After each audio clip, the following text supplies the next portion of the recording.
But the reason I'm winning all my pools, I won a couple other ones too, is I picked the ACC, which was the best conference in the country. Again, in spite of the the numbers that people go by, that get 6 Mountain West teams in the tournament and 9 or whatever teams from the Big 12, because they know how to schedule and they get their net built up. Then Why they play. Why aren't you on the committee?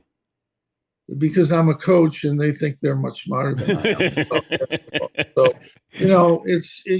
they need somebody to help them, because the other thing they eliminated and was the last 10 games, which I agreed with a little bit. You don't want to go just by the last 10, but you certainly want to count the last 10 more than the first 10, which are usually easy non-conference games.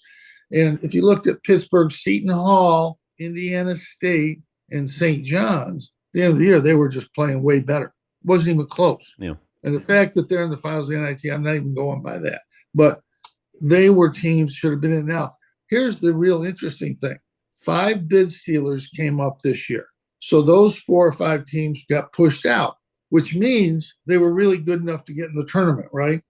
Into the bid stealers. So that's why I advocate for an expansion of 8 teams. Just go to another site like Dayton, play that 15 against 10, whatever you want to, however you want to do it, and get those 8 teams who there's going to be some that were really legitimately would have been in the tournament, except for the bid stealers. And then you add a couple more. And are you going to have somebody not in the, but you don't dilute the tournament. You don't cheapen the tournament.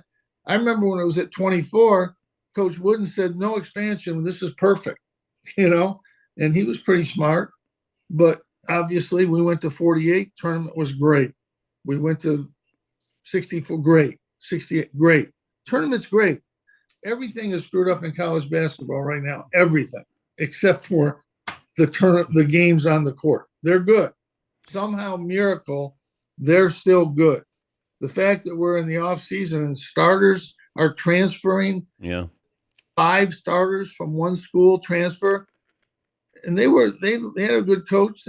What are they doing that for? Money. They're going for money, which, all right, that's good. You want that? You're an advocate of that. Players should get $300,000-$400,000. Okay, I'm okay with that. But it's every year you reshape your roster. I've had 10, 15 fans tell me, we don't even know who's going to be here. How can we? Well, I said, you just got to wait till next year, follow the team. If they're good, you'll go. That's the way fans are. If they're not good, they won't go. But if they're good, they'll go. But it's just the way it is. And I don't see anything that can possibly change that. There's NILs here.